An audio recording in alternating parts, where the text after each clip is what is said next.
Frota reduzida. O Deftrans mexe em mais de 400 linhas por causa das férias escolares. Mais de 1 tonelada. Polícia incinera drogas apreendidas ao longo deste ano no DF.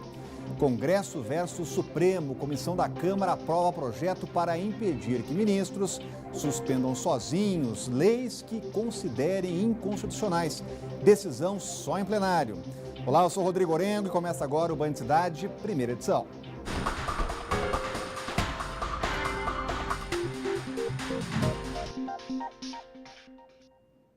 O incêndio atingiu 13 imóveis no Guará 2 no fim de semana. E as famílias perderam praticamente tudo. Agora precisam de ajuda para começar do zero. A repórter Camila Lopes foi conferir de perto essa situação. Aos poucos, essas 3 famílias tentam se erguer do incêndio do último sábado, que acabou com tudo. No lote que foi atingido pelo incêndio, funcionava o salão de beleza do Gilberto e da Leda, uma loja de estofado que era do Leandson e ainda as casas das famílias do Gilberto e outra do Luiz e da Verailde. Até agora, eles não sabem como ninguém ficou ferido. A situação que você vê ali, alguém olha ali, fala assim, ninguém saiu vivo. E nós saímos sem nenhum, arranhou um pouquinho, mas não saiu sem nenhuma queimadura. Ninguém teve nada, todo mundo saiu vivo, porque na minha casa tinha 4 pessoas. Hoje eles contam com a solidariedade de pessoas como a Lucília para tentar retomar a vida. E como parte dessa corrente do bem, a Lucília sabe que toda doação é bem-vinda. Isso pode acontecer com qualquer pessoa, né? E são trabalhadores, pessoas que estão lutando para vencer na vida. Eu acho que merecem a solidariedade de todo mundo. Nesse momento, o que eles mais precisam são materiais para retomar o trabalho. As ferramentas de trabalho nosso, do ganha-pão, né, que é do salão, poltrona, estufa, lavatório, tesoura e os produtos, né, e também escova, toalha que a gente usa, né. Uma máquina de costura, né, um compressor, que são materiais do nosso trabalho, né, parafusadeira, e aspirador e grampeadeira, né? Sensibilizada pela história deles, a dona dessa loja, que funciona no Bloco A da QE 15 do Guará 2, está rifando uma bicicleta. Tudo que for arrecadado vai ser destinado às famílias. A gente se coloca no lugar deles e tenta, né, na verdade, ver uma forma de ajudar, né? Eu sei que é pouco, mas o pouco, se todo mundo fizer, dá para ajudar, né? Para adquirir a rifa, basta acessar grupos de WhatsApp de ciclistas do Guará ou entrar em contato com a loja pelo telefone 98266-7616. A Comissão de Constituição e Justiça da Câmara aprovou projeto que proíbe ministros do Supremo de suspenderem leis em decisões individuais, chamadas de monocráticas. Os vetos só poderão ser decididos em julgamento no plenário. E os detalhes de mais essa polêmica entre poderes estão chegando ao vivo aqui com a Renata Dourado. Já está com a gente por aqui. Muito boa tarde, Renata. Isso é uma briga de poderes aí mesmo? Pois é, Rodrigo, uma confusão danada, né? Boa tarde para você, para todos que estão aí nos acompanhando. Então, explicando aí o que você já disse, isso não quer dizer que o Supremo não possa suspender ou vetar algo que já tenha sido aprovado pelo Congresso Nacional. O que esse projeto diz é o seguinte: essa suspensão, esse veto, ele não pode acontecer de forma monocrática, ou seja, com um só ministro. Se isso acontecer, vai ter que levar a plenário e desde que seja o entendimento da maioria dos 11 ministros, né? Então, essa é a avaliação dos parlamentares. Porque qual é o argumento? Eles falam o seguinte: olha, para que a gente possa aprovar alguma lei, algum projeto aqui no Congresso Nacional, tem uma tramitação danada, passa por comissões, depois vai para o plenário, isso nas 2 casas, e então não seria justo que um ministro, de forma monocrática, suspendesse ou vetasse esse projeto deles aí que eles aprovaram. Então, é exatamente isso. Então, isso já foi aprovado na Comissão de Constituição e Justiça da Câmara. Ela segue aí em um regime mais rápido, então ela vai direto para análise dos senadores. Só que aí tem um porém, a gente lembra aqui que o recesso parlamentar começa no próximo dia 18, então eles têm pouco menos de 2 semanas, teriam, né, pouco menos de 2 semanas para analisar esse projeto. A gente sabe que quando eles querem, eles conseguem agilizar, mas é pouco provável que isso aconteça nas próximas 2 semanas. E aí tem uma outra questão também, quando eles retornarem do recesso em agosto, muito perto aí das eleições gerais, em outubro, vai ser difícil também você ter quórum, porque eles estão preocupados com as reeleições, fazendo campanha nos estados e nos municípios. Então, vamos ver se realmente sai do papel ainda esse ano esse projeto, embora, como a gente disse, eles estejam aí realmente em regime de urgência. Para que a gente possa citar um exemplo, na semana passada, o ministro do Supremo Tribunal Federal, Ricardo Lewandowski, ele determinou o seguinte, que o governo, ele não pode privatizar estatais se não tiver o aval do Congresso Nacional. Só que existe uma lei, a lei das estatais, que não prevê que essa consulta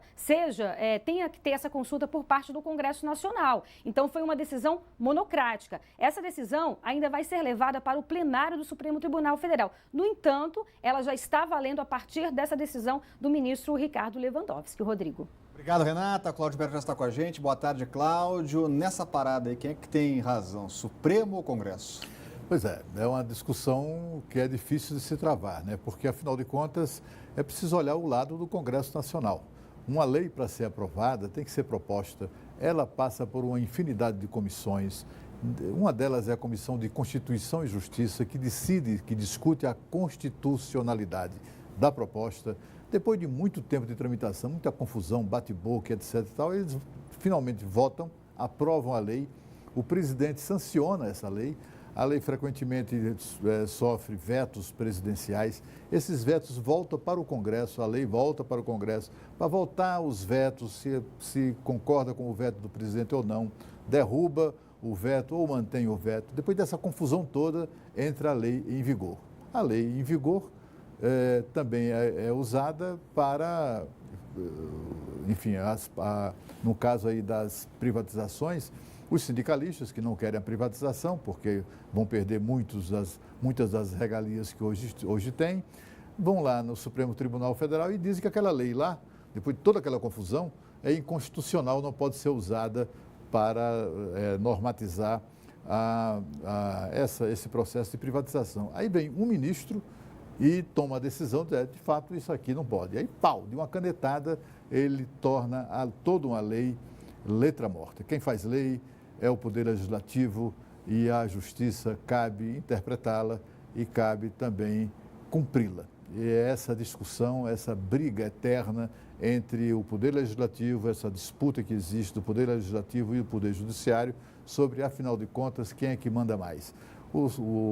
E a gente vê que o Supremo, os tribunais superiores, mas particularmente o Supremo, tem ali não se aguenta, né? E está sempre legislando, alterando, inclusive, o sentido das leis que são aprovadas no Congresso Nacional. E é por isso que agora a Câmara resolveu dar um basta, nesse caso específico, respondendo à decisão do ministro Lewandowski com um projeto de lei que torna isso ainda mais difícil. Falar em judiciário, a Justiça condenou a 25 anos de prisão um jovem que matou o estudante da Universidade de Brasília, Arlon Fernando da Silva, de 29 anos. O caso foi em dezembro do ano passado, em frente à Câmara Legislativa. O assassinato foi por causa de uma bicicleta. O Tribunal de Justiça julgou procedente a denúncia e condenou Daniel de Souza Andrade, de 21 anos, a 25 anos de prisão por roubo seguido de morte. De acordo com o magistrado, a materialidade do crime está comprovada não só pela confissão espontânea do réu, mas pelas fartas provas documentadas pela polícia. O crime pelo qual Daniel foi condenado aconteceu na noite do dia 7 de dezembro de 2017. O alvo do criminoso foi o estudante Arlon Fernando, que voltava para casa de bicicleta. O pesquisador, de 29 anos, foi esfaqueado em frente à Câmara Legislativa. Um dia depois do crime, Daniel, conhecido também como Scooby, chegou a ser ouvido por agentes da Civil, mas negou tudo. No entanto, imagens de segurança confirmaram a ação dele. A polícia também achou partes da bicicleta roubada dentro de um armário na casa de um receptador, no Paranoá. Quando matou o estudante da UNB, Daniel já tinha passagens por latrocínio, mas estava cumprindo prisão domiciliar. Agora, com a recente decisão da Justiça, Daniel vai cumprir a pena em regime fechado na Papuda, mas ainda cabe recurso da sentença divulgada ontem. Agora, Cláudio Humberto, a pergunta que fica depois desse caso é se não tem segurança no coração de Brasília, em frente à Câmara Legislativa, onde é que será que tem segurança aqui no DF? Pois é, esse crime ocorreu principalmente porque nós vivemos numa cidade que não tem um policiamento adequado, suficiente, né? A polícia chega depois, não havia polícia por perto. Minha gente, isso nas imediações da Câmara Legislativa, a 200 metros do Palácio do Buriti, e não havia policiamento naquela região, um policiamento que pelo menos inibisse, que é o que se espera de um policiamento ostensivo, a ação dos bandidos. Tomara que esse facínora permaneça, morfe na cadeia durante esses 25 anos, mas dificilmente isso acontecerá porque a gente sabe que a legislação brasileira é muito condescendente com bandidos e os defensores do chamado direito penal mínimo ficam loucos para esvaziar a cadeia e daqui a pouco, cumprido aí 1/6 da pena, ele já vai pretender sair em liberdade, o que é um absurdo. Mas tomara que até lá a legislação mude de modo a manter bandidos dessa natureza, dessa laia, presos pelo tempo que for necessário até para proteger a população. Aqui na Band você tem um canal direto com a gente, o nosso WhatsApp do Band Cidade, 999769204. E olha só o vídeo que a gente recebeu. A polícia achou um cilindro de solda abandonado por homens suspeitos. Vamos colocar aqui, inclusive, na tela, para você conferir aí, lá no setor de Clube Sul. Acredita-se que um trio estava se preparando para explodir caixas eletrônicos na região. Ninguém foi preso, você está vendo as imagens aí do cilindro, vai passar por perícia em busca de impressões digitais, já está o pessoal lá trabalhando. Olha, a seguir, estudantes saem de férias e os ônibus também. O DefTrans tira de circulação mais de 20% da frota até o fim de julho. Band Cidade está voltando já.